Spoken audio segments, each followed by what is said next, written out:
here. We will be recording the entire meeting. What you say is part of the public record. The recording will be made available for public review next week. To find more information about the project, please go to OregonTolling.org.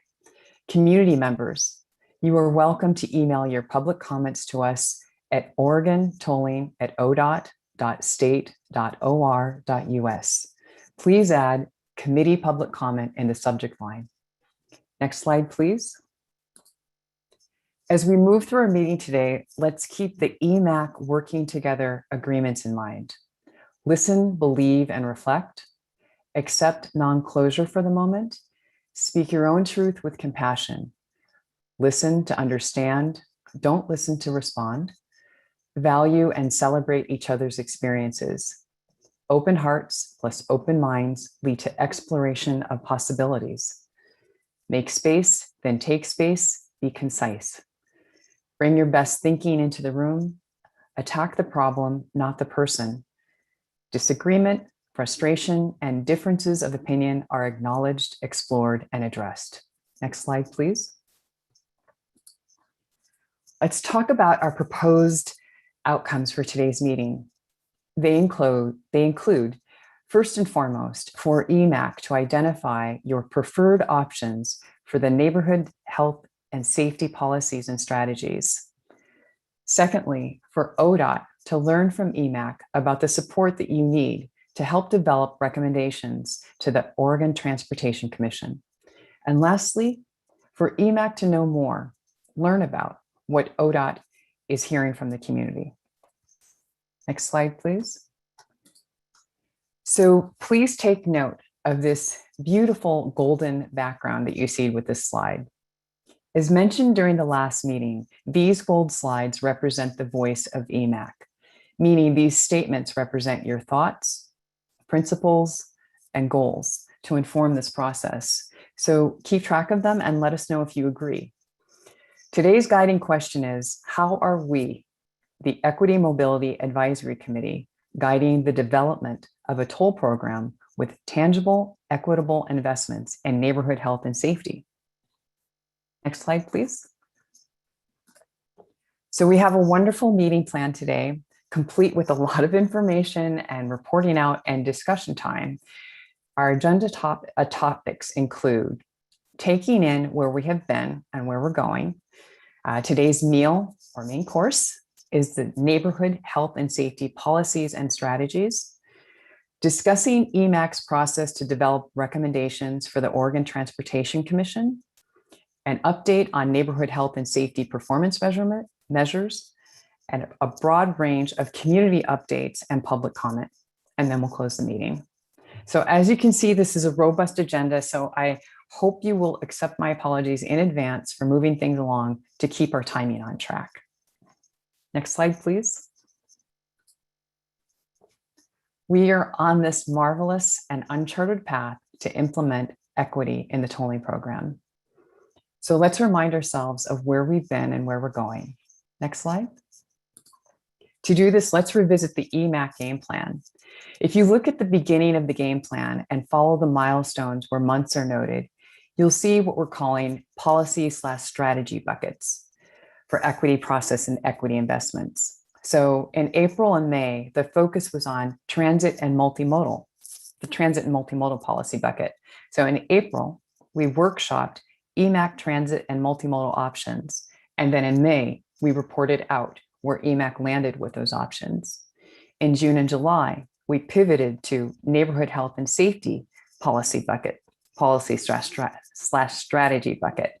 And then in keeping with our workshop followed by reporting out format, in June, we workshopped your neighborhood health and safety options. And now in July, this meeting, we will be reporting out about them. After today's meeting, where we are going in August is to explore EMAC's options for affordability, access to jobs, and environmental justice. August, we consolidated into 1 month because we have already developed options that address this area.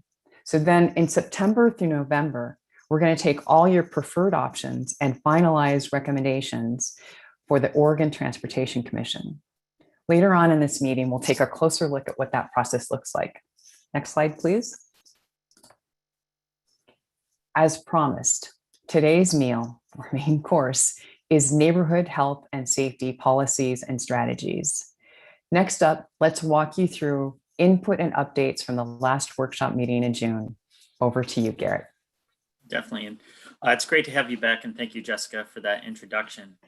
Before we dive into this, I just want to take a moment and just recognize the catastrophe we had with the heat wave that came through Oregon and Washington, killing close to 200 people. And one of the things you'll see here, it's very apt because we're talking about heat islands and heat and community health in here. And so that's been very much at the forefront of my mind in going through this. We know that the people hardest hit by the heat wave are, very much the people that I remember growing up in East Cleveland, in the neighborhoods that I grew up in, and that we now call our equity framework communities. So we know they bear the hardest of this brunt. And so we'll talk about it here a bit in the policies and strategies, but when we get to performance measures as well, I have some encouraging news, I think, as far as how we're going to incorporate some of the heat island data into our analysis. So again, we're looking at where are we going to seek ODOT's commitments to neighborhood health and safety investments. And so we're using this butterfly analogy again to show kind of where these are at in formation.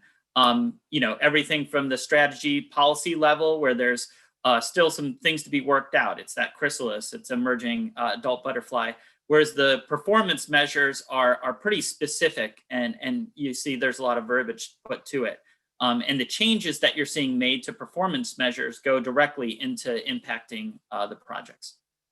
Next slide. And so last month we had these just highlight the good documents that we kind of came through, we dove into, we gathered the research on, we looked at those initial options.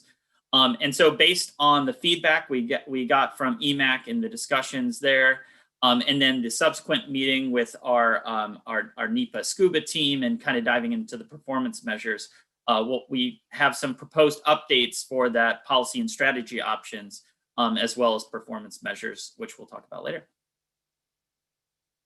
And so again, to remind ourselves just the definition, a strategy, it can be a specific investment, but it also can be just kind of a range of investments as well. And it goes above and beyond what is in mitigation.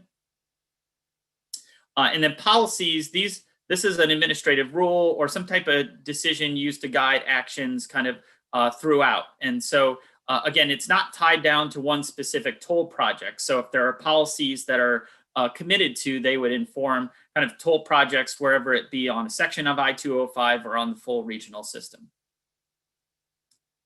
And so Chris Lepe, now our wonderful first facilitator from the last meeting, is going to walk through these next few slides. But again, what you're seeing here on the screen is EMAC's language.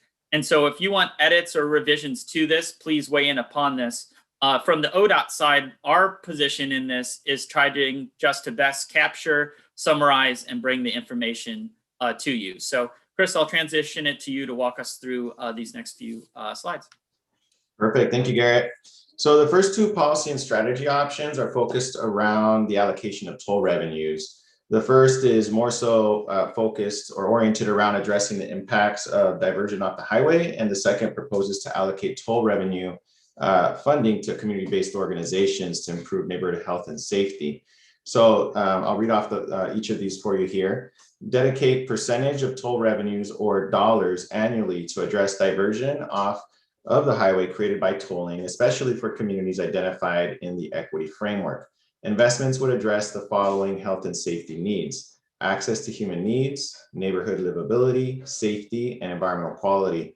For reference, these needs are defined in the Neighborhood Health and Safety Policy and Strategy Options document in your packet. The next toll revenue allocation bucket here is to dedicate percentage of toll revenues or dollars annually to community-based organizations to invest in programs or projects that improve neighborhood health, local small businesses, address impacts of climate change, or improve safety. The next two policy and strategy options are focused on the affordability and health connection. So I'll read this one off for you here. provide credits, exemptions, or discounts for public emergency response vehicles, non-emergency medical vehicles, and to support social service or nonprofit health organizations, recruit and retain volunteer drivers. And the second is to provide credits, exemptions, or discounts for drivers who are people experiencing low incomes. Now, one of the concerns the EMAC has noted is the need to account for all impacted populations geographically. So we have, in conjunction with the EMAC, developed the following language for that. Define the corridor for investment of toll revenues to follow the impact of the project and not be set as a specific distance from the highway, for example, 1 or 2 or 3 miles. The needs of communities identified in the equity framework may be further from the highway. The committee also noted 2 important elements: that equitable investment should not be delayed and that the focus should be on equity advancement, not just mitigation. So the following language states, provide investments on or before day 1, and investment should go further than reducing or avoiding impacts to advance equity. Finally, we've heard the importance of fully leveraging the environmental review process to address equity through neighborhood health and safety. So we developed this language here as well: improve the Oregon toll program's impact on health and safety through the development of the toll project environmental review process that complete the following actions: design the toll system to lessen congestion on the highways, to improve the lives of those living near or traveling on them, which are disproportionately people from equity framework identified communities. B, analyze the benefits to neighborhood health and safety to determine what investments are advancing equity, not just mitigating the status quo. C, provide greater detail about local air quality monitoring and conditions, which is beyond a look at the regional impact. So not just regional emissions, but localized air quality impacts. And D, take additional steps than what is traditionally measured in the federal review process to connect transportation planning to health outcomes. And one thing that there's been interest in is to integrate a health impact assessment, HIA, or elements of the HIA into the process. So I'll kick this off now to Jessica to take it from here. Thank you. Great. Thank you, Chris, for walking us through the EMAC preferred neighborhood health and safety options. So while the options are fresh in your minds, let's ask and answer the following question that you see on the screen. How close are we to a recommendation on neighborhood health and safety policies and strategies? In other words, are the options we just reviewed lining up well to transition into EMAC recommendations? So let us know what you think by taking this quick pulse poll that will come up on your screen shortly. Just a friendly reminder, we kindly ask that EMAC committee members take the poll, that only EMAC committee members take the poll. And for EMAC members who are joining us by phone, please unmute yourself and let us know your vote so a staff member may cast it for you. So Nick, are we ready? Let's poll. Great. So while we're waiting for the poll results to come in, if you have some things you want to discuss, save your thoughts for the discussion we're going to have after the poll.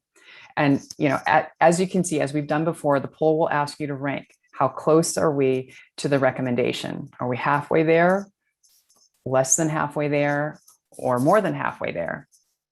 For members of the public that want to share their thoughts, please visit OregonTolling.org for more information. Okay, we'll give it one more minute. Nicole, why don't you bring everybody up on screen? Thank you.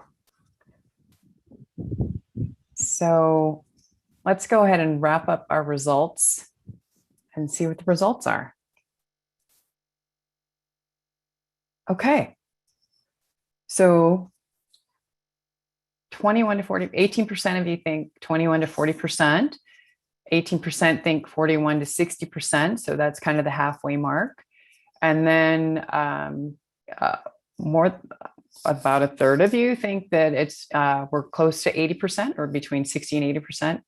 And my gosh, wow, some of you think we're 80 to 100%, 30%, 36%. That's awesome.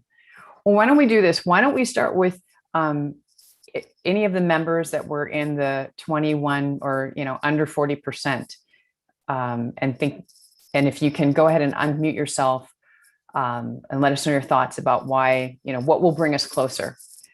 So feel free to unmute yourself and raise your hand virtually and a real hand so we can call on you. Hi, Michael. everyone. I'm happy to share. I was in that lower end bucket. And I think, when I think through this, I think, the policies, they're really going in the right direction. But I think my greatest concern is still around really understanding the financial plan for all of the toll revenues, and my concern around setting that up equitably. Recently I understand there were some funding commitments made for I-205 toll revenues towards the construction phase funding for the Abernathy Bridge, and so I am kind of really eager or hoping that we can get more clarity on what kind of funding would be available for these investments. I think that is going to be what I think gives these recommendations and policies the oomph that they need. And so that is really where my, I feel the greatest uncertainty. Thank you, Michael. Anyone else want to jump in and share your thoughts? Add to Michael's? Hi, this is James. I would like to add on to what Michael said. I agree, because one of the things I think about is if the funding is only available to use for, say, long-term projects, and so then the community is like, oh, this funding is just going into a bridge or something else that's going to take 5+ years to bring to fruition, then I worry that the impact of those funds might not actually get to the community on some smaller projects or things that would make a more direct impact. Good thoughts. Anyone else want to share your thoughts?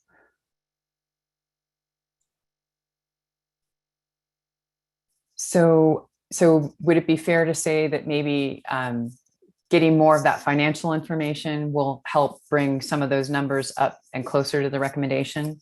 I know, does that sit well with you, Michael and James? And we have a little more time if any of you want to jump in, even if you were in the 100% or close to 100% thinking that the strategy, the policies and strategies were there. Yeah, hey Jessica, it's John. Hi, John. I was a little bit on the higher side, but not completely convinced. And the thing that was missing for me, which might kind of dovetail to what people are saying, is just a little bit more detail.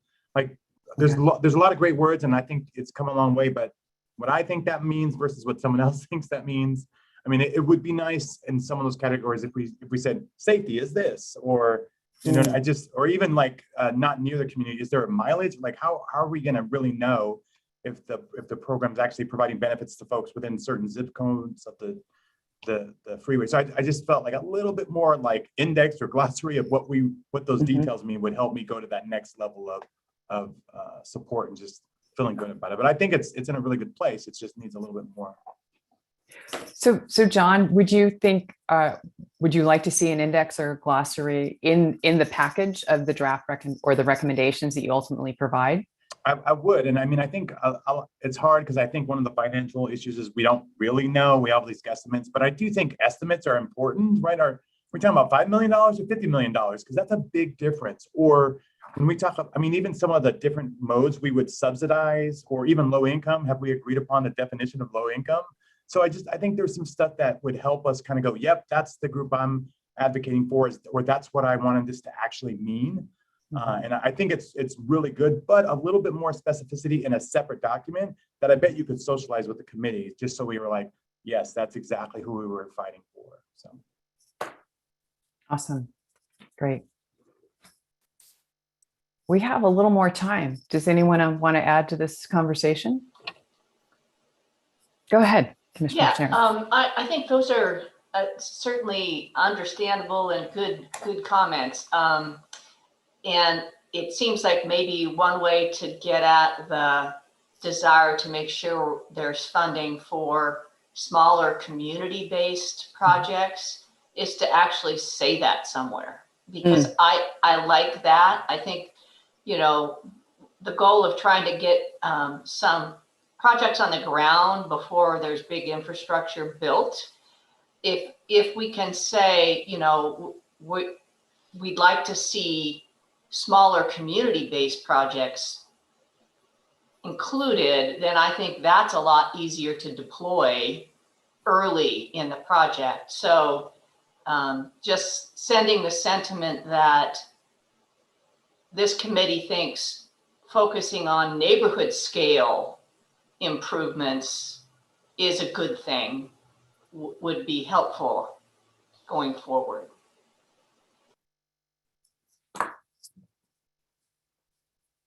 Excellent.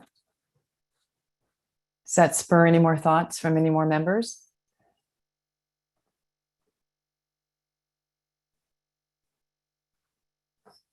Okay, I am not seeing any hand. I'll jump in, and I just thank you, Sharon. I think that would be, you know, really strategic, and it for me, like, kind of brings down some of the large system scale things that we talk about to, you know, to the local level. So at community organizations or local jurisdictions, and, like, you know, providing the tools and frankly the funding and support so that they can make really impactful changes to the transportation system that gets at all of the things that we're talking about here, really around, you know, equity and safety and, you know, reducing our climate emissions, that sort of thing. You know, I think the community that's best suited to decide on the neighborhood scale impact improvements is the neighborhood. And so maybe emphasizing that we want some ability for local decision making to be included.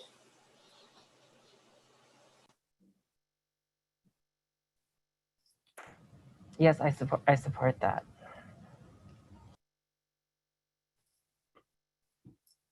Those are wonderful, wonderful comments. Any other thoughts from the members?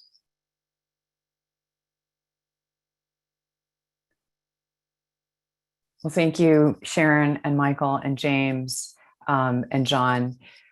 I think we'll wrap up this discussion. And if anybody has any afterthoughts, please feel free to reach out to Garrett and myself, and we'll follow up with you on offline. Before we move on, we would like to take we'd like to pause to take a screenshot of the committee again. So I think, Nick, are you going to do those honors? I am happy to do that. So if everybody, if you are comfortable switching on your cameras, we'll take just a couple seconds here and we'll take a nice photo for everyone.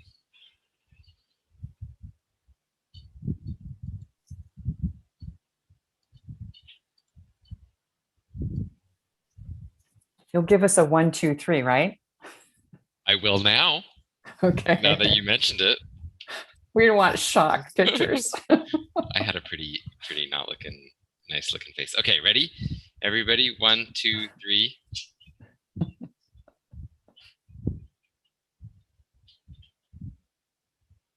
Okay, looks great.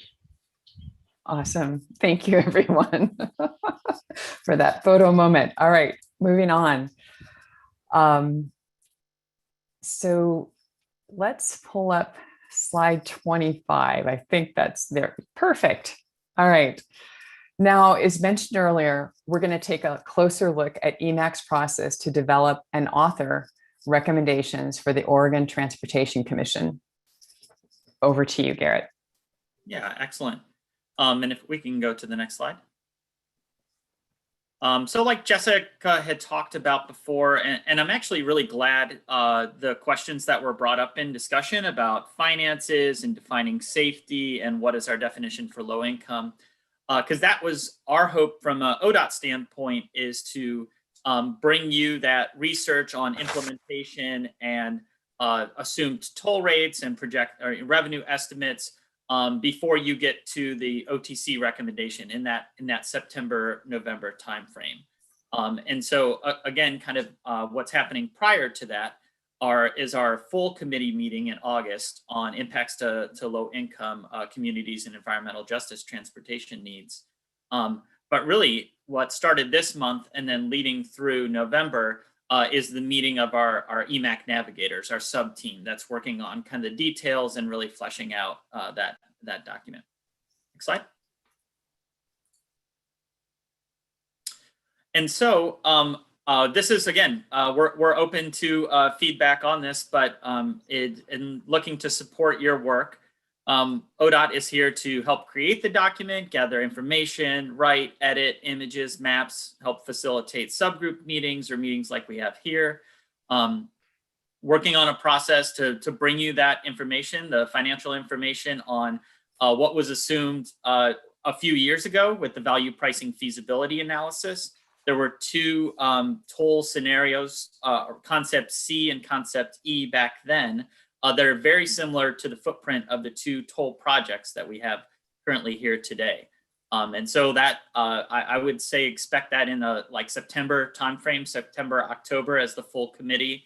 And we'll work on that information with the navigators as we get that and talk about the process of when we'll get more detailed information as it goes along.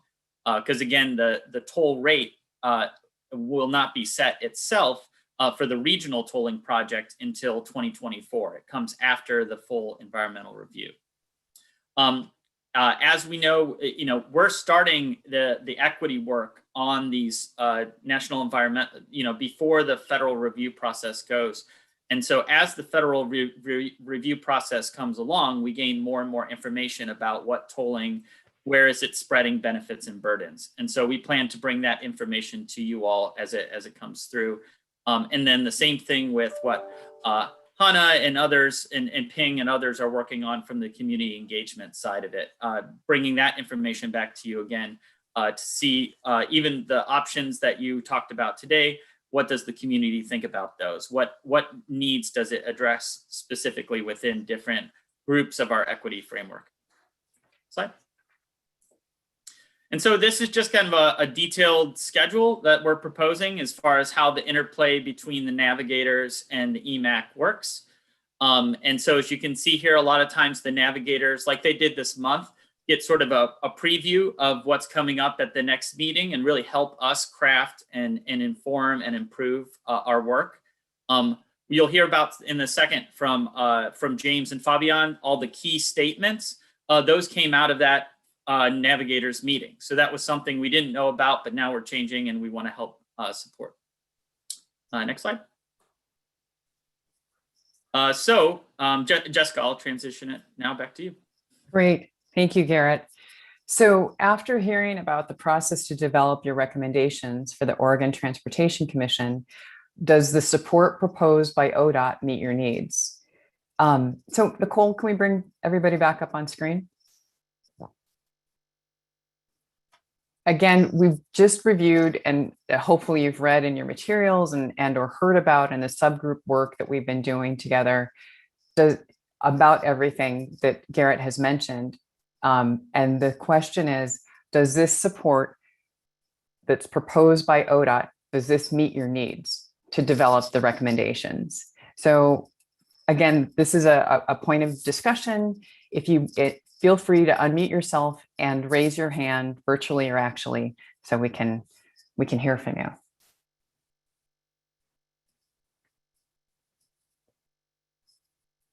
I think we got a quiet group right now. Am I missing any hands? I don't see any in the chat. I wonder if do folks want to give a thumbs up or maybe sideways or so, or where yeah, temperature wise on it. Yeah, how's this sounding, the support that ODOT is giving you? Thumbs up? I see a thumbs up. Awesome. Thumbs up. Okay. Okay, great. Let's go back to next up, we'll hear from the sub-team called EMAC Navigators. Members James and Fabian will talk about the navigators' purpose and their work on the recommendations. Over to you, James. All right. Hi, thanks everyone. Excuse me. There's just a couple slides here, and I want to really talk with you and make sure that everyone has clarity. We've only had one meeting of this navigators sub team, and I don't think we were all there at that meeting, but a lot of questions came up during that meeting. And so what I wanted to do is just make sure that some of those key questions that we brought them back to this group. So then this group was, could hear and be clear on those things, as well as get the input from this group having to do with these questions that did come up during our meeting. If we could go to the next slide, please. Okay. I've got to kind of adjust my picture so I can read the piece. Okay, so one of the key statements, the recommendations today are based off of our personal experience and experiences of the community, reviewing research and community engagement feedback provided by ODOT and through discussions of the committee. Personally, I think that the public comment is something that's very important with this process, and we need to be cognizant of the public comment. If we could, with that being said, these provide a snapshot of time and so forth. If we could go to the next slide. Our work to date has been focused on the I-5 tolling project and not the I-205, excuse me, and not the I-5 tolling project and the I-205 regional mobility project. The I-205 feedback will likely inform recommendations for the regional system. But there are no additional issues and concerns that are specific to the regional system. Recommendations for the I-205 area that we're working on right now may apply to the regional system, but should not be assumed without fully evaluating the whole system. So one of the things here that we had a lot of discussion on is we wanted to make sure that the work we're doing here isn't just put over the top of an I-5 discussion, because I think that I came into this thinking we were just talking about that 205 area. I didn't have my feet grounded in this is more of a regional conversation, not a localized conversation, because again, I want to make sure that the public and the community have an understanding of the regionalness of the work that we're doing, just as far as we're informing that regional work. And if we could go to the next slide. The regional mobility pricing project requires the same degree, if not more, of expertise, experience, research, and engagement that has gone into the I-205 project. It is yet to receive that level of detail analysis at this stage of the project. So when we look at the regional mobility pricing project, that's when we're talking about I-5 and the rest of 205. And so that has not been framed yet. We haven't said this is what we're doing in those areas, but the work that we're doing here will help to inform that. Next slide, please.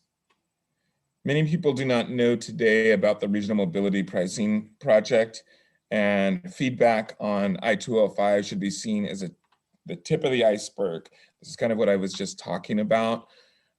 We welcome the opportunity to leverage our work to date, but we want to make sure that ODOT applies the same level of rigor answering key equity questions regarding the regional tolling project, as well as interactions between two tolling systems. I can't read the bottom because that's where the final sentence, that's where the pictures are on my screen. It said, James, just that no assumption should be made about transferability of the recommendations from one project to the other. Yep, thank you for that. And is there one more slide? Yes. So further work needs to be done to determine what will advance equity in the I-205 tolling project. I'm going to say it's hard to say I-205 and I-5 so many times. A key step in this process will be to examine the findings of the impact analysis that ODOT is currently conducting, which should be coming in late 2021 or early 2022. Proposed investments will need to be taken to the equity framework identified communities that will be impacted to ask them what would best advance equity. I don't know if there's any other on this. Yep, there's one more. There's always one more. Do you want Fabian to read them? Yeah, Fabian? Yeah, no, James was doing a great job covering it all.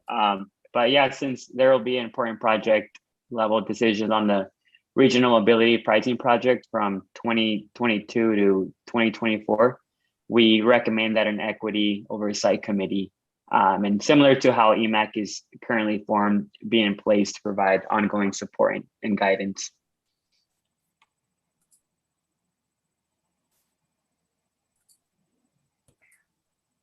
Keep going, Fabian. I think we missed, can we go back one slide? Oh, okay. I guess that's it. That was it. You guys, thank you. Thank you, Fabian and James, for walking us through that great work that's underway with the navigators. Before we move on, Fabian and James, do you want to say a little bit more about these key statements? And just everyone keep in mind, these are the key statements that will be going into the recommendations that are being authored by your team members and yourselves. Mm-hmm. Yes, no, I would just add a little bit about how these key statements came from the conversation we had with the staff about taking ownership of these recommendations. And we hope that these key statements speak for themselves, and we're open to any more suggestions as well. Wonderful. James, do you have anything else you'd like to add? No, that's it. I just wanted to know if there's any questions that people have or feedback or clarity that we can make.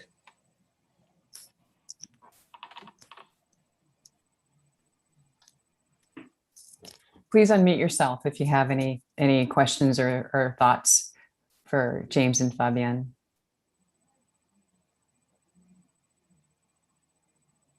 Okay, I'm hearing nobody unmute themselves. So why don't we go to the next slide, and we're gonna have a conversation coming up soon. So if we missed you, we'll talk about it then. All right, so on the screen, you will see a collection of questions. These are the rigorous questions that we have heard from EMAC. For each potential policy and strategy, you are asking ODOT to give answers that will strengthen and inform EMAC recommendations. So think of these questions as tools by which we explore the impact and implementation for these policies and strategies. Please note that just like the key statements, these questions are and the answers are another section in the recommendations that you're developing. So we'll walk through the questions now. Question number one, the main question always is, how would this advance equity as defined by the equity framework? Who is responsible and involved? What would the process be? What would it cost? What would it take to deliver this on day one of tolling or before? What do equity framework identified communities think? Next slide. How would this work with the Oregon Constitution or in the state of Washington? Will this be funded through project mitigation, strategic investments, or other? Is this a part of the I-205 toll project, regional mobility pricing project, or Oregon toll program? Next slide. What are the threats or barriers to these policies and strategies being realized? How are they being addressed? So these are the questions that will help shape how you develop your final recommendations. Next slide. So are these the right questions? Let us know your thoughts. So Nicole, if you can pull everybody up on screen again. That was some, oh, go ahead, Garrett. As folks are kind of diving in here, you saw a picture of a document on the screen, and we provided kind of a sample of what that would look like in the EMAC recommendation document on how ODOT we would plan to bring information back to. So no, that's kind of what these questions are guiding, and why it's important to kind of get them in now is so as we work these next few months to bring you back information, are these the right questions that you need information on to then take the next step on your recommendation work? Great, that's awesome. So are these the right questions? Maybe we can get head nods, thumbs up, thumbs down, thumbs sideways. Thumbs up. Thumbs up. I Can think you tell me what slides those are? I just want to go back and look at the questions again. you bet. So slides 37 through 39. And Amanda, there's one additional slide from what was in the packet, and that was based off of a comment we got from Kari that we thought was really helpful around the threats piece of it and what we're doing to address that. Yeah. So that'll be posted on the website with the updated presentation. So I think we've got a few thumbs up that these are the right questions. Any comments? Any thoughts? All right. I am not seeing any hands. Okay. We'll move on. So if we can go back to the slides, I think we're on slide 41. And I think I'm going to pass this over to you, Garrett. Excellent. So also in the EMAC recommendation, one of the things that's really important is that we don't overgeneralize the needs of equity, and that we're really clear about of the different communities that are identified in our equity framework. What are the specific needs of each one of these communities? What is that at the I-205 project level? And what is that at the regional project level, the regional mobility pricing project? And so what really, do you mind just going back one slide, please? So this page in the document is really key from just setting up an outline on, and what it would entail would be, what's the feedbacks, what is the feedback from on tolling from this specific group in the equity framework? And then what are the strengths and needs that we've identified through outreach? And so there's word around strengths or assets to me is really key, because a lot of times these traditional like urban planning, transportation planning projects are set up in a needs-based assessment. And so by being clear that we're also, that equity framework communities aren't just viewed by what their needs are, but we really should recognize and identify the assets and the strengths within communities and build from those is important. And so that's why that there's like, it's a small word, but to me, it's a really key step in how we're like evaluating and then incorporating feedback from equity framework communities into the project. So that's a long way of saying this is the thought that was just kind of put into these little one-pagers that are in your document.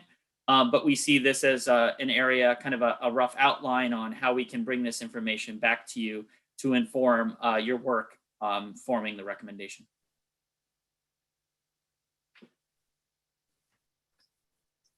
Okay, thank you, Garrett. So our discussion continues with the following question.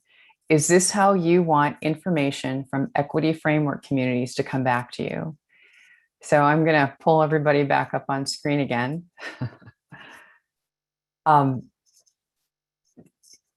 As I ask this question, is this how you want information from equity framework communities to come back to you? Think about the following. You know, is it clear that we are not grouping everyone into the same pot? And is the feedback we're getting specific to each project, the I-205 or the regional? This is another key, as Garrett has mentioned, this is another key section and in your EMAC recommendations. Do you want it in a different format? Do you need other information? So the purpose is for you to let us know how you need information from these communities in order to develop your recommendations. So go ahead and feel free to unmute yourself and raise your virtual or actual hand if you have some thoughts on that. James? Hi. The piece I like best about that is actually getting kind of some prioritization from various communities. I think that that's important. When I look at someone like Ping as an example of someone who's actually interacting with these communities, I don't know if, how that information's collected. And so it'd be good to get some understanding of how we might be able to go out and get that information. Hannah or Ping, do you want to respond to that briefly? Yeah, I can respond to that. Thank you, Hi, Ping. everyone. Hi. Thanks for having me here. So we just started our second round of engagement, and yes, sometimes getting information back from the community is a lot of work, but sometimes the community members are very eager to respond. So the liaison are very good at getting the information over. If information that they get or question that been asked is something that's very basic, the liaison already been briefed, so they know how to answer. But if a question is a little bit too complicated, then they usually just text it to me, and I usually just send it to, for instance, Karen and West or Hannah to have them answer the questions. So that brings to another one. I don't know if it's my time to talk about the engagement work, but I'll leave those whatever to the engagement work next. But No. yeah, we do share information with the team, and most of the time people ask us very generic questions, and the things that we hear the most is, can we not have it? So we know that that's impossible. So the liaison knows how to say that, we can't just buy our way out. So we hear the most is how much, and can we not have it?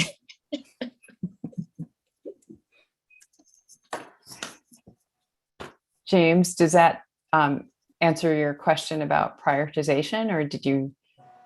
Well, it actually brings up something else for me, and that's the community resistance.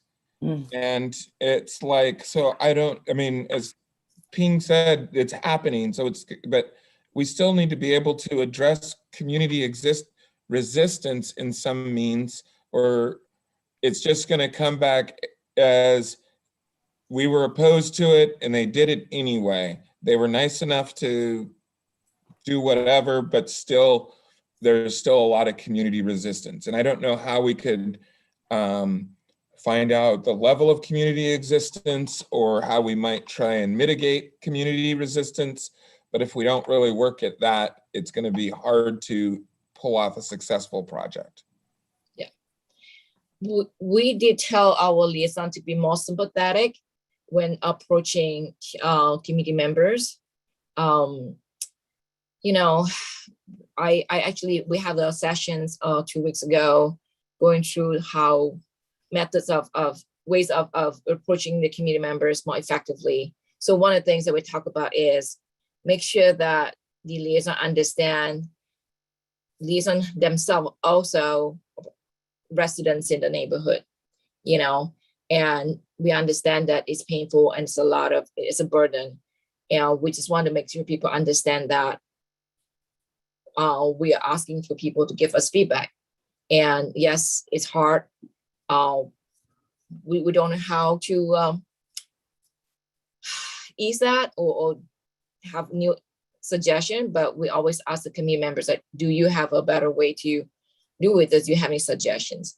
And usually after community members start talking, in a few minutes, they realize that, oh, wow, I guess this is the solutions. They realize that they can complain, but they don't really have any better suggestions. And that's what most of us realize as well. We have a lot of suggestions. We keep saying, how about we do this while we do that? And obviously, ODOT and a lot of different consultants have thought about all the different possibilities. But towards the end, I guess this is the best solutions. And a lot of people actually agree to that. So Okay. one of the things, I'm sorry, Sharon. Well, one of the things I was thinking about when I think of that form that you put together, Garrett, is to Ping's point, it's making me think about, like, if you're asking questions that are going over people's heads, you're not going to get information. And if the information, if we said we want to try and get information on how are people feeling about the project or the process or so forth, I think about those surveys that you see all over the place, and it's just smiley faces. And if it's like, we end up with a frowny face because that's the feedback we're getting, because that's how people are feeling, that talks to how the community feels about it. And, we could, I think that would be a good ad, just because you get a lot just from that visual alone. Great. Oh, I see 3 hands right now. Why don't we go? I saw Hannah and Sharon and Michael. So why don't we go in that order? Thanks. I just wanted to kind of echo what Ping was saying. We had a meeting 2 weeks ago. We do pretty intentional debriefs after we work with community engagement liaisons, and we also do it kind of halfway through to see if if we kind of need to pivot while we're doing the engagement, and then before we start a round of engagement, we're trying to be more intentional about bringing Ping and the liaisons into the planning to kind of make adjustments and learn from the lessons before. And something that came up in our planning for the discussion groups that Ping will talk about later is, we were really called out that we need to be really honest when we're having the discussion groups that we are tolling. It's not if we toll, like we are tolling. And so we're having discussion groups to talk about like, what is the best way to do this to make this easier on communities, and what does that mean, and what are the possibilities? And I don't know, I thought that was a pretty big statement to be really clear about that, and then kind of go into digging into that question. Great. Thank you for that, Hannah. I'm going to jump quickly to Sharon and then Michael. Thanks. It occurs to me that, I like the very honest approach, which is we're doing this, but we also want to take actions that will mitigate the impact. And we need to get better words than that, because that's not meaningful for people.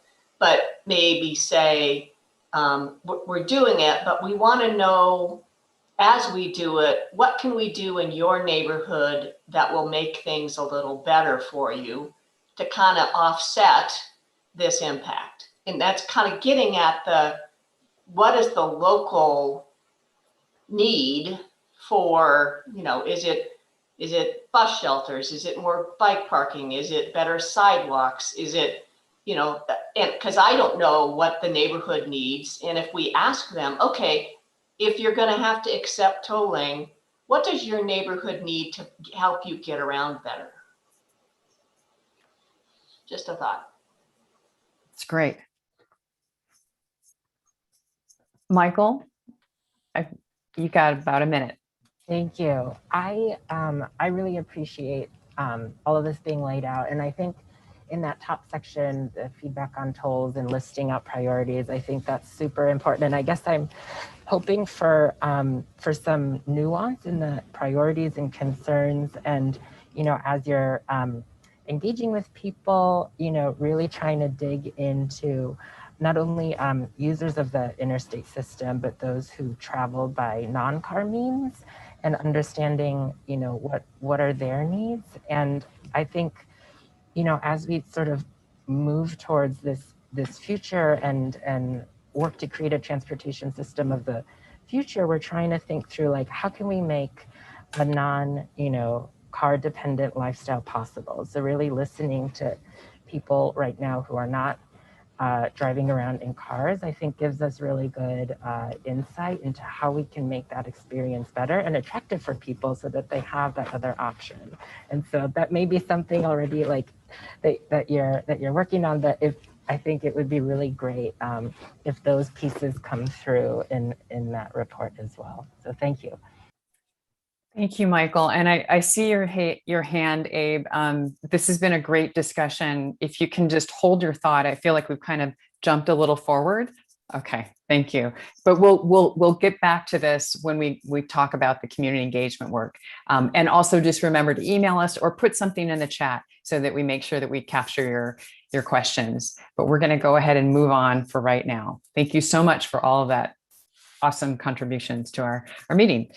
So let's pull back up our slides and get to slide, yes, 43. Yeah, and that was an excellent discussion. And so I'll be brief with these so we can catch back up. But thank you. So we heard questions from the committee around what should you expect from that meeting in November. And so the Oregon Transportation's role is really to direct ODOT on the policy and strategy investments. And so a couple of actions, what you might see coming out of that November meeting are identifying actionable items for ODOT to implement. So kind of making actions there. You'll see the OTC provide direction to ODOT to where a focus additional study or planning before something would be kind of stamped approved at that policy or strategy level. And then also to identify questions or information that the OTC needs from ODOT and EMAC to make those future commitments. Because if we remember, we're coming to OTC and EMAC are kind of having this conversation this November, and then again sometime next spring, earlier in the year. And so after the OTC meeting, again, and we've been trying to struggle with this a little bit on how do we best bring project updates to you all. We're going to try to find whether that's in the space of these meetings or not. We've kind of tried a few different things. But a lot of important pieces that are starting the regional mobility pricing project, which is that regional tolling project, are really occurring in these next few months. And to Hannah's point about how we're trying to learn and improve on this process, EMAC weighing in on the purpose, goals, alternatives for the I-205 project was an opportunity we missed. And so we don't want to miss that again. And so we're going to be bringing that forward to you as that's being formed here in the next few months. In addition, we'll know more about the impacts that are run in the modeling world on for the I-205 toll project. And so we'll bring back to you the results of that analysis and where we're looking at if there are proposed mitigation or how the strategic investments would work there. And then this whole piece about kind of who oversees the toll rate going forward, what's that system of accountability, what are enforcements or violations, how does that work? We'll bring you research on that and some early plans there. And then as we heard from your recommendation today, we're open for that as well. Let's talk about EMAC's interest in a role from 2022 to 2024. So Jessica, I'll transition it back to you. Great, thank you, Garrett. So the question is, after we've walked through this whole process, does it make sense? So if Nicole, if you want to pull everybody back up on screen, what we just walked through, the process of how you're developing your recommendations, does this process for developing and sharing your recommendations to the Oregon Transportation Commission make sense? And I'm happy to go back to Abe, because I know you had a thought. We could start with you if you'd like to answer this question and say what you were thinking before. My question from before, I think, will be answered in our. I didn't see that we were talking more about tolling engagement in the next section of our discussion. So I might just hold my comment and see if the question's answered by itself. Thanks. Perfect. Okay. So you know what? How about everybody just let us know, does the process that we walk through make sense? If you want to just give us a thumbs up or a nod. I see one thumbs up. Cool. Great. Awesome. Okay, great. Then I think we can move on. All right, so now let's have a concise update on neighborhood health and safety performance measures. Over to you, Garrett. Sure. Concise it is, Jessica. I'll do my best. So again, performance measures, where that's leading to are first and foremost mitigation, which is this NEPA or National Environmental Policy Act term that is very much tied and directed to the impacts of the project itself. So that's first and foremost, but also these performance measures will be used to inform what those strategy investments are, because we'll understand about where benefits and burdens are going to be shared. Next slide. And so again, the performance measures are the leaves of the NEPA tree that emanates from the purpose and need, goals, and objectives. And so we won't walk through all the statements, but in your performance measures document that was provided to you for the meeting, we did our best to capture what we heard and then what we, ODOT, are doing about it. And again, if things are committed to in the what we are doing about it section, they're immediately going to inform the I-205 toll project. And as you'll see here in the next few months, we're going to use some of these same performance measures and probably some tailoring, but they'll meet the regional mobility pricing project as well. So some of the highlights on that, we know to do equity, you can't just look at, data and quantitative, that kind of analysis alone. And so in areas where we're looking at impacts and to understand kind of what would be needed there, we're going to pair what was previously just kind of quantitative or data with community engagement to understand that full impact and what should be done. We're still working on the best data sources for this, but incorporating heat islands and health outcome mapping, meaning kind of existing asthma rates or other types of health disparities, including that in the analysis. Where that would come into impact is if we're looking at if tolling is sending and diverting more people from the highway in neighborhoods, if we now then know where there are the existing heat islands or existing kind of negative health outcomes, we can better tailor and understand the impacts and then what we would do to address that. And then we had a full kind of we had a bunch of recommendations for other types of community resources that didn't fit really well within the categories that were in the social resources map. And so we'll make kind of a catch-all cultural and community resources categories that can help pick up those pieces that were missed in kind of the mainline ones. And so we will be meeting with our SCUBA team. We'll be taking a deep dive into these and then performance measures on low income impacts this next month. And so we'll just pause here kind of to daylight this as a full committee. Do you have any additional feedback for us at this point? Go ahead and unmute yourself and raise your virtual or actual hand if you have any feedback for ODOT right now.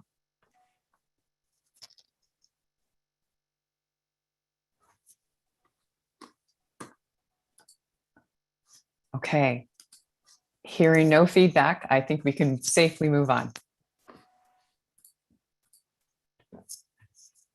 All right, so now we'll hear public comments, committee members reporting out, and updates from ODOT's community engagement team. Next slide, please. So next up, we've saved time for verbal comment from members of the public to share with the committee.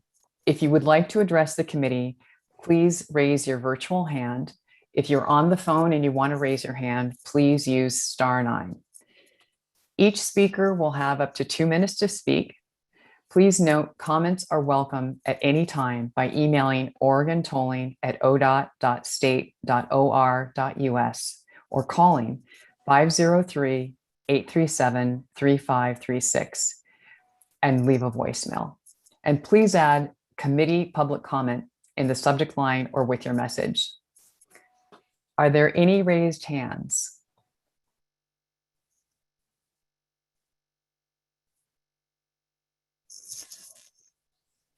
Nick, do we have anyone out there? We don't. Nobody's raised their hands yet, Jessica.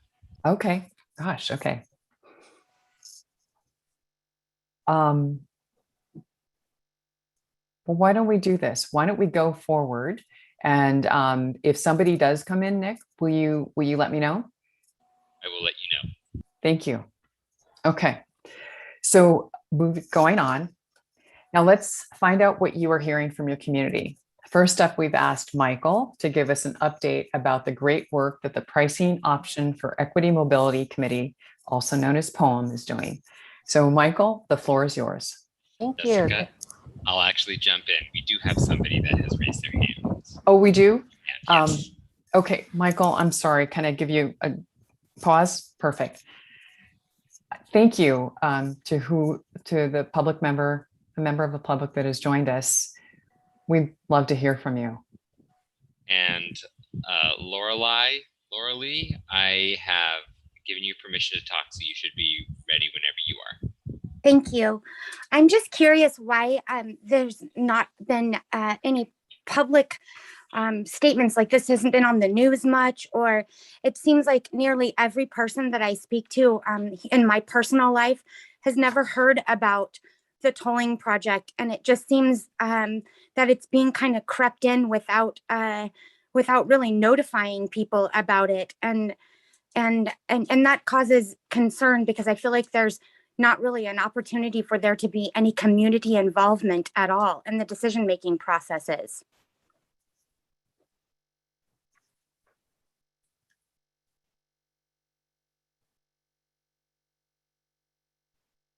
Hello. Hello, Lorelai. You have another minute to speak. Would you like Oh, to no, I personally am obviously opposed to a toll, but it's not my choice. I just feel like the community should have the more of an ability to be involved, and no one is being notified of this. Why is it not on the news that Oregon is moving to tolling systems? Why isn't it in the newspaper?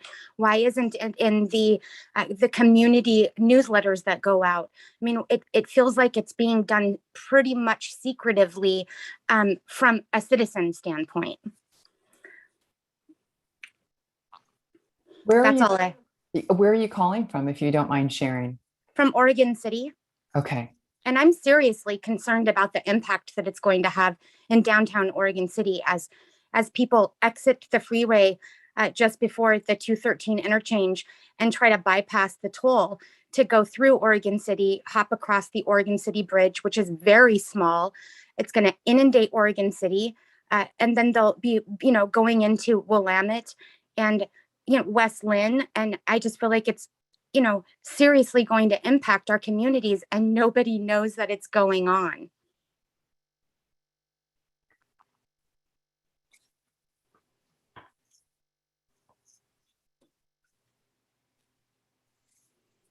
Lorelai. Go ahead. Oh, no, thank you so much for calling in. And I'm going to defer to Garrett at this moment. Yeah, I mean, I would love to, Lorelai, we've got some information we can send in the chat and connect with you. We had some, your desire to have more people know about the tolling project and is exactly our same desire as well. So we can talk, we'd love to kind of connect offline to talk about what we have been doing, ways we can improve and outreach. Just for an example, we had somebody from West Lynn, a resident there, come to this last EMAC meeting, give public comment. We connected with her. She's gonna host a neighborhood meeting, and we're gonna show up and talk tolling with the neighbors. Thank you so much for taking time out of your day to come here and do this. And we'd love to connect with you and do a similar thing if you're open to that.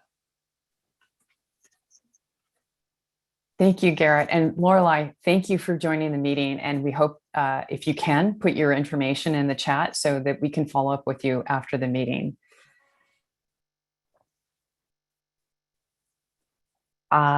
Nick, are there any other members out there, members of the public that would like to talk? Yes. John Lay, I've given you permission to unmute your microphone, so you should be good to go whenever you're ready. Thank you. John Lee from Clark County. I appreciate the opportunity.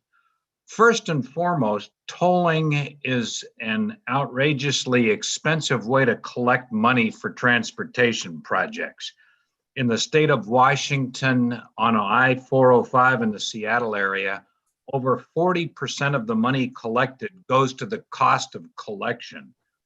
And if you're going to pick the people's pockets to pay for transportation, you should do it in an efficient manner so that the majority of the money actually goes to pay for the transportation projects being funded.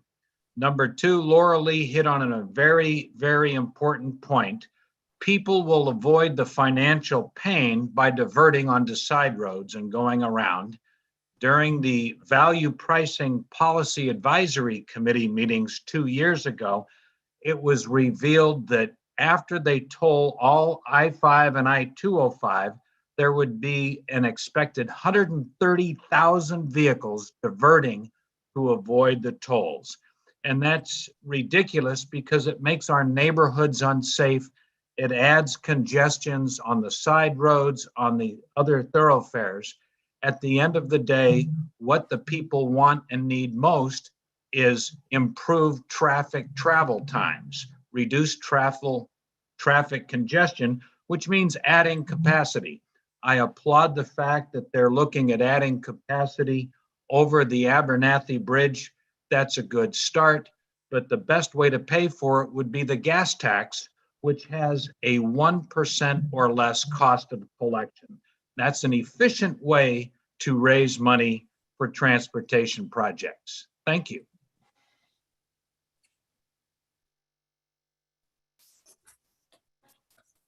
Thank you, John. I think we'll, if you would like to leave your information in the chat as well, I believe someone will reach out to you for further conversation. Do you have anything else to add, Garrett? No, I think that's great. Thank you, Jessica. Okay, perfect. Nick, do we have anyone else out there? This moment, nobody else has raised their hands. Okay. We want to thank both John and Laura Lee, my apologies, for joining us today. We really appreciate your commitment to this process as well. So let's jump back to Michael. If we can pull up slide 55. And let's talk about poem. Great, thank you. And thanks to the folks who provided public comment. I really appreciated hearing those thoughts and concerns. So thank you for giving me the space to provide you with an update on our pricing options for equitable mobility task force. This task force has been meeting over the last 18 months. And in early July, they voted to adopt a set of recommendations that will go to City Bureau leadership and to City Council this fall. Next slide, please. So the POEM Task Force took a look at new pricing strategies to see if and how they could help create a system where people can get around more easily with less carbon emissions and support a more equitable system. So really changing the status quo of our current system. Next slide, please. And before sharing specific recommendations around pricing, the POEM Task Force pulled together a set of foundational statements that really set the stage for how they view the current conditions. It includes statements that the transportation status quo is inequitable, it exacerbates poor health outcomes, costs our economy, and presents large safety risks. Many things we've also talked about here in EMAC. Also that we are in a climate crisis that is fueled by greenhouse gas emissions from the transportation sector, that we must acknowledge our history of disinvestment and harm in our BIPOC, low income and disability communities. And finally, that our system today over prioritizes cars over people who do not have the physical or legal ability to drive or do not have access to a vehicle. Next slide, please. After many, many conversations, the group concluded that pricing holds promise as a strategy to advance mobility, climate, and equity, but only if designed, implemented, and adjusted with intention. Next slide, please. And some key elements of moving equitable mobility work forward include prioritizing demand management of our current system, provide exemptions for households on low incomes, center climate and equity outcomes, reinvest revenue smartly into a better mobility future, and reduce burdens of technology and enforcement. Next slide, please. So here are the recommendations that came out of the POEM task force. And they're broken into shorter term recommendations as well as some longer term strategies. So here in the short term or nearer term, the creation of a flexible commuter benefits program. Sometimes that's called a parking cash out, and really recognizing the important role that employers make in helping employees get to work and how they get to work. Develop a fee on urban delivery to reduce vehicle miles traveled. Fees on private off-street parking lots. Create new priced on-street permit and meter districts. Accelerate performance-based parking, which is a detailed parking management plan that the Bureau of Transportation developed a few years ago, and is a detailed plan that was adopted by City Council in 2018. And advocate for Oregon constitutional restriction changes. And that is referring to the constitutional restriction where fees and taxes collected on automobiles has to be reinvested into that right of way for automobiles as well. And then, of course, especially applicable to our EMAC group is a recommendation to the city to advocate for equitable mobility principles and design in the state toll program. And then we'll go to the next slide, please. On a longer horizon, the task force recommends moving towards truly dynamic demand-based parking pricing, a locally controlled road usage charge, and further consideration of a central city cordon. And then we'll go to the next slide.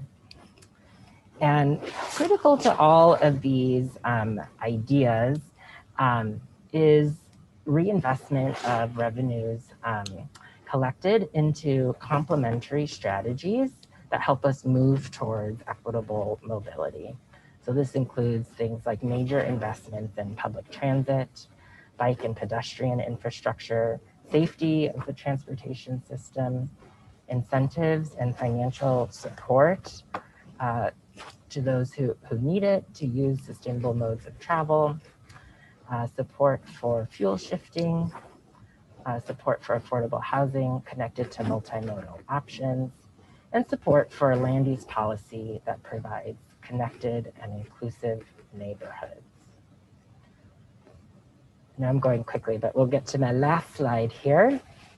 And really, these are all ideas and thoughts, and there's a lot of work to be done. And really, it's further analysis, data gathering, public engagement, and coalition building with community members, businesses, and organizations to really refine these ideas and to sort through, like, which ones, are practical, what should advance. There's a lot of work to be done. So these are simply, recommendations that the POEM Task Force is recommending that the City Bureau leadership and City Council consider, and are seeking essentially for City Council to provide, further direction on these thoughts and ideas so they can move on to further development and engagement and refinement. So I'll stop there. I know I said a lot very quickly, so I'm happy to, to take questions, or, if you want to have a bigger conversation, offline, I welcome that too. So just let me know. Thank you so much, Michael. That was awesome. And as you can see, the breadth of the work that POEM has done. If you guys don't mind, we're running so short on time. If you want to ask Michael questions, maybe post them in the chat right now. And as he suggested, follow up with him. And we'll try to find a way maybe to carve out some time to talk about poem more in depthly in another meeting. Is that okay with everyone? Is that okay with you, Michael? That sounds great. And I'll put my email here in the chat if someone wants to reach out directly. Perfect. Okay. Thank you. So Garrett, over to you. Yeah, and I'll just do a quick thing here. So this is the regional mobility pricing project. So that's the regional toll project that we've been talking about. And as you can see here, the footprint on the screen is in that teal area, really along I-5 and then I-205 in Oregon. And the goals you see here on the left side of the screen are really the goals that are of our urban mobility office, which is where the toll program is housed. And it's really facing the biggest challenges of our day in equity, climate change, congestion, safety, and reliable funding. So that is kind of the umbrella in which we're working. Next slide. So Hannah, I think I'm going to transition it to you and Ping. Great. Thanks so much, Garrett. Hi, EMAC. I'm happy to be here to talk about the engagement that we have planned for the Regional Mobility Pricing Project. This summer, we are really inviting public conversations. We want to hear from people about congestion pricing on I-5 and I-205. And we really want to hear from the community as we look for ways to address traffic congestion, equity, climate change, and look for a sustainable funding source to fund transportation improvements. Over the next year, we're looking for public input to really understand what's important to people, regional priorities, what the goals for this big project should be, and which alternatives we should study further in more detail. So you can see up on the screen, we have several activities that we're going to be doing. Really, we have an emphasis for hearing from those equity framework communities that Garrett and Jessica and Chris and Ping have been speaking about. We are right now scheduling and conducting briefings. Big thank you to this committee for looking at the list of community organizations and business organizations. Right now, we're reaching out to 30 community organizations and 15 business and commerce organizations and 15 government committees, commissions, boards. Can I get the next slide, please? Oh, can you hear me? I'm going to keep going. This summer, to get the word out and get more input, we are doing simple 1-minute surveys. And this approach really came from input from our last round of engagement on the I-205 toll project, where we heard that people are overloaded with surveys, survey fatigue, and that we need to be mindful that we are in a pandemic and people have a lot on their plate right now. So the goal of these simple surveys is it's 1 to 2 multiple choice questions, and we're sending those out weekly via social media, email, and the liaisons. Want to see how we're doing? Next slide, please. So this right here shows you that the darker circles is where we are seeing more responses. And we have gotten responses from over 100 zip codes in Oregon and Southwest Washington. Right now, there's around 2,600 responses, and that's for surveys 1, 2, and 3. All 3 surveys are still open, so you can still take them and still help share them. Right now, we are in survey 4, and next week is the final survey, survey 5. And I just want to share that I'll be coming back to report out on the findings for what we're learning about in these surveys, as well as really pulling out the input that we get from the surveys that the liaisons are sharing with our equity framework communities, because we really want to continue to center equity in the toll projects. So with that, next slide, please. Ping, she needs no introduction. She's already said hello last time she was here to speak about the engagement with the liaisons for the I-205 toll project. Tonight, she's here to talk about the discussion groups that we're doing this summer for the Regional Mobility Pricing Project. Ping? Yes, hi. Sorry, I got to do it really quick because I have a 5 p.m. Presentation. So just want to share with all of you, we have 8 liaisons right now. So 2 liaisons for each language group. So with the Vietnamese, Chinese, Russians, and Spanish liaisons are all working with the communities, recruiting people for the discussion panel. Because they understand that the project has spanned all the way to I-205 and I-58 corridor. So they have been advised to try to recruit panelists from basically all these different areas.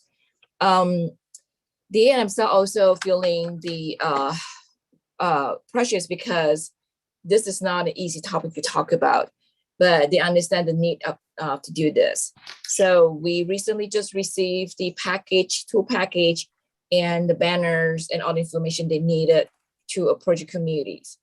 We are hoping that we can get more than 50 per liaison, 50 surveys per liaisons, and understanding that not everybody will know about it. So I would suggest that one of the things that we did not talk about with the liaison is that it's not just recruiting people to do a survey, but also sharing the information with public. So I would say is after this meeting, I would like to request some kind of printed materials where the liaison can actually put it at different locations to actually share this with the communities. A lot of locations and offices are still open to public. So I think the liaison can help cover that as well.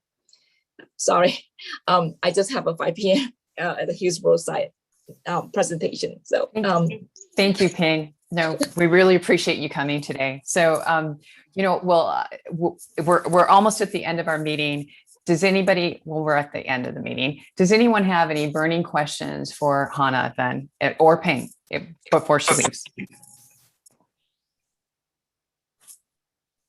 I'm not hearing anybody. Ping, you're free and released to go. Thank you so much for coming. All right. Next slide, please. So Garrett, if you'd like to give us a concise update on the legislation, the toll legislation, that'd be awesome. Yeah, well, I'll just say I kind of did my best to concise language it in the email that went out. So this was really just to hold space if anybody had any comments or questions. But we can also do that as well over email or phone calls if people need that as well. So Abe, was this your question? Was it about legislation? No, it was about engagement. I guess I wouldn't classify it as a burning question, but I guess I still have questions and see a potential gap in opportunities to review the policies and strategies we're recommending for the I-205 corridor with community engagement and liaison conversations, because I see that mostly, and from what I saw from the sides, it's mostly focused on the regional projects, and curious, like within the timeline that we have leading up November, what that will look like, and if that's going to be a piece that we'll be able to incorporate into the recommendations. And I guess earlier I just wanted to tie all this back into our trauma-informed framework that we developed for the EMAC, and highlight that one of the pieces transitioning from trauma to trauma-informed was frequent dialogue with community. And that's what I really see as these ongoing conversations and these touch points and important things like Laura Lee brought up about identifying folks who aren't learning about the project and using those networks to be able to have those conversations. Excellent points. Hannah, do you want to? Yeah, I can jump in quickly. Abe, maybe we can connect offline and then bring it to the committee. But quickly, for our discussion groups that we are having this summer, one of the questions is talking about community impacts, and we have pulled out kind of at a high level some of the strategies that have been recommended at EMAC so that we can kind of float those and kind of see, how they land. And then our intention was to bring that back to you to give you some feedback from what we hear. Okay, great. I'd love to learn more about that. Yeah. Okay, awesome. Any other burning questions before we close the meeting? All right, next slide, please.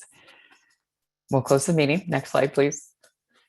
So next steps are, please remember to complete your meeting evaluations. And as we speak, there's an email in your inbox from Nick waiting for you with an email evaluation link. In August, we will hold meetings for scuba team and navigators, and we'll reach out to everyone in the next few days to set up those meetings. And our next EMAC meeting is on August 25th at 3:30 p.m. It will be a workshop on impacts to people experiencing low incomes. Next slide, please. All right, that's it. We'll see everyone next month, but we look forward to talking to you before then. I want to thank everyone for a fabulous meeting.